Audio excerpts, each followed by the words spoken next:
So, so we really need to make sure that parents are supported not only in how they're parenting, and that's where a parenting educator comes in, but how they're living the rest of their life and what decisions they're making in that balance.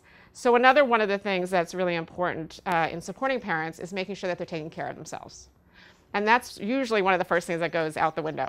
You have a baby, you're not getting any sleep, and you feel this responsibility to be taking care of that child. Even when you're not with them, you're thinking about them. And I'm still like this, and I've been parenting for 26 years. And I feel like my kids are still my responsibility, and I think about them pretty much all the time.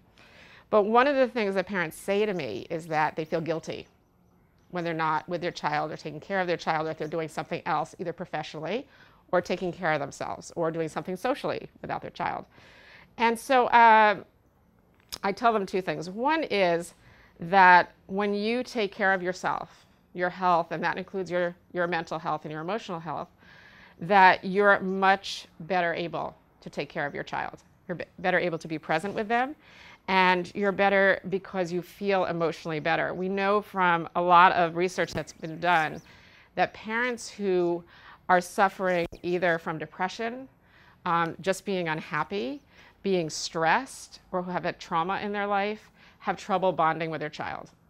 I'm actually part of a research study at Columbia University Hospital. I started when my first child was born in this study as part of the control group, but they were looking at mothers who have some sort of trauma in their life or are suffering from mental illness or have difficulties in their life and how that affects their communication and bonding with their child. So when they videotape the mother and the child, it's a really interesting study, and it's still going on. And in fact, while I visited with my son in the first couple of years, we went in for periodic visits and videotaping.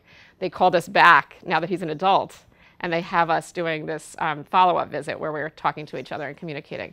But what they found is that there is a stark difference between parents who have emotional stress or disappointment or unhappiness in their lives and how they bond with their child, and parents who are comfortable and take care of themselves and are healthy. So, so part of providing support is to make sure that parents are taking care of themselves. The other thing about taking care of yourself and your relationship or your work or whatever it is in your life that's going on aside from your child is the idea that you're modeling for your child. And you may think, well, a baby doesn't really know that, but actually babies are very aware of a lot of things. And so as they grow and they get to be 1 and 2 and 3, they get to see whether their parent is eating well, whether their parent is sleeping enough, whether their parent has other social relationships, whether the relationship that they have with the partner, the parenting partner, is good. All these things are taken in by the baby. So where you're modeling how to take care of yourself for your child. And that's super important and can't be minimized. So by helping parents to find that balance between being a mother or father, taking care of their child and being devoted to that child and seeing it as always their responsibility, but also taking care of themselves is really important and great work to be doing. So I applaud Michelle for implementing this and making it possible for people to do that. So the last thing that I want to talk about is just a couple of overall parenting strategies. I have hundreds of parenting strategies, and I have a lot of them in my book. But I'm going to talk about, and they're very specific, a lot of them, to how to get your child to stop whining or how to get your child to sleep and all those things. But I'm going to talk about a couple of overall parenting strategies that might be helpful for when you're keeping them in mind working with parents, or as a parent yourself, actually. The first one is about having a positive attitude.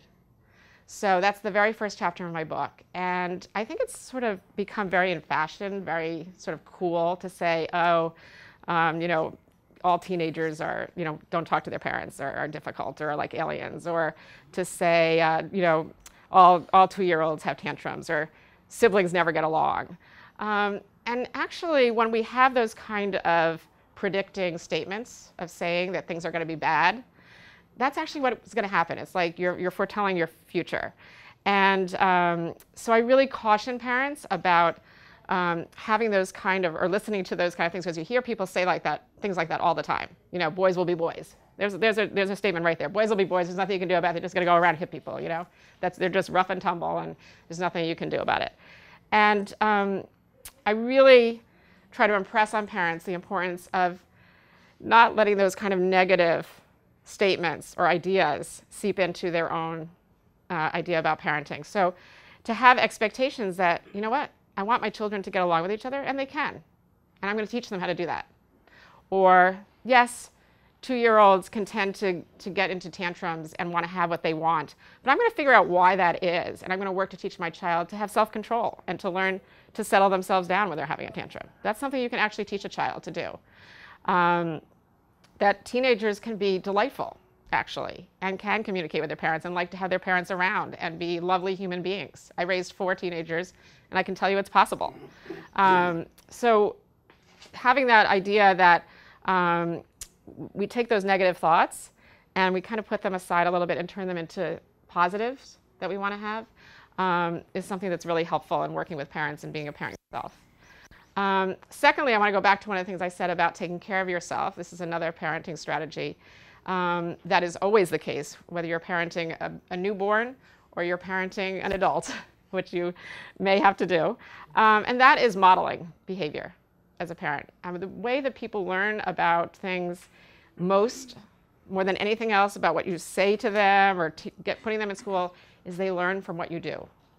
So you can tell them till you're blue in the face to do something, but if you're not doing it them yourself, you're not treating them with respect or others with respect, or eating well, or cleaning up after yourself, or whatever it is, or controlling the volume of your voice, that's what they're going to learn to model, is what they see you doing. So first and foremost, when you expect something from your child, it's important to expect it from yourself. And that seems really obvious, but I'm never, it never ceases to amaze me that when parents say, my kids are just yelling all the time at each other. I can't get my kids to stop yelling at each other. And then, a couple of minutes later, they're telling me about a scenario where they were upset with their kids and they were yelling at their kids, and you teach what you do. And so first we need to get our own behavior in check, and particularly with the area of respect and treating our children with respect before we can expect it from our children. The third and final overall parenting strategy that I'd like to convey today is the idea of looking at parenting as a journey, as something that we work on throughout our lives as a parent, and it never ends, but it should start from even before the child is born, and that we learn things best step by step. We can't expect ourselves to be good at something right away. And in fact, we're never going to be perfect at it because we're just human beings, so we can't expect that. But to have the idea that you will always grow as a parent, but that it takes step by step. And that's why actually the title of my book is 52 Weeks of Parenting Wisdom. I got this idea of formatting the book into learning one parenting strategy a week, because I found that working with parents are overwhelmed. I mean, that's just sort of the nature of parenting, is they just feel overwhelmed. I felt that way, and I'll tell you a story about it in a moment. But that overwhelming feeling is most parents experience. And I found that when I was working with parents and I would give them a couple of strategies to work on or ideas to implement during the week or before the next time I spoke to them or saw them, that they would come back to me, and just say, I just couldn't do it all. There's just too much to do. I can't do it. I didn't sign up for this. It's just so difficult. And so I found that if I just gave them one thing to work on for a week, that they would be able to say, okay, I'm just going to concentrate on this and see how I do for the week, and then we'll check in. And they usually were successful if they just had one thing to concentrate. So maybe it was for a particular week, I might say, this week, try not asking your child's permission when you tell them to do something. Instead of saying, can you put on your coat? Or are you ready to go now? Or do you want to eat your broccoli? Don't ask permission, just tell them what you want them to do. So that seems like a very easy little strategy, but you really have to concentrate to make sure, because parents get in the habit of asking their children for permission all the time. So if they just concentrated on that one thing for a week, then they could get into the habit of doing it, and then we'd work on another thing. So one of the things to think about when you're guiding parents, if you're helping parents, or if you're a parent yourself working on this, is to just set one idea for the week and see how that goes, and then check in.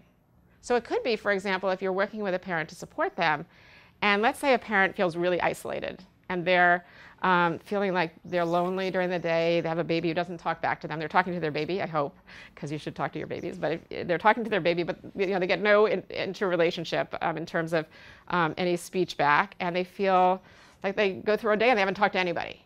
So maybe as a support person, you say, have you checked out any parenting groups? Maybe there's a mom's group in your building, in your apartment building, or nearby at a community center. Have you checked that out? And maybe you discuss some other things during your phone call, but maybe if that's the assignment for the week, or that's the thing that you say, why don't you work on that? Finding a network of parents in your building. Maybe put up a sign and say, are there any new parents? You know, put up a sign at the local library. Are there any new parents who want to form a mom's group? And maybe that's the thing that they work on and do for that week or 2 weeks or 3 weeks until you talk to them again. That they'll be able to focus on that. It will give them something to have as a goal. And so, so that's a really good tip as a parent, is to think of dividing things into little steps to be better at parenting. I was going to tell you a story about feeling overwhelmed as a parent, and I'll end with this. But I have 4 children, as Michelle said. But when I had my second child, my first 2 were very close together. So I had my children pretty close together because I knew I wanted to have a lot of kids. So I thought I better snap to it. And my second child is 19 months younger than my first child. So I was putting my second child to bed. I was nursing my second child in a rocking chair. And I had already put my oldest child, who was 19 months, into the crib, and he was asleep. And I'm rocking the first child and nursing him. And all of a sudden, my second son, Tal, starts sort of whimpering. He's having trouble nursing. He's crying. He's starting to fuss. And that noise woke up the first child, who's in the crib, and he starts crying. And so I'm holding the baby and I'm nursing, and I can't really do much about the second child. My husband's still at work. I'm all by myself. And, you know, I sort of said to my first child, you know, Mommy will be there in a minute. Settle down. It's going to be all right. Mommy's here. And I'm trying to sing to him. Meanwhile, the second child in my arms starts to cry harder, which makes the child in the crib cry harder, of course, too.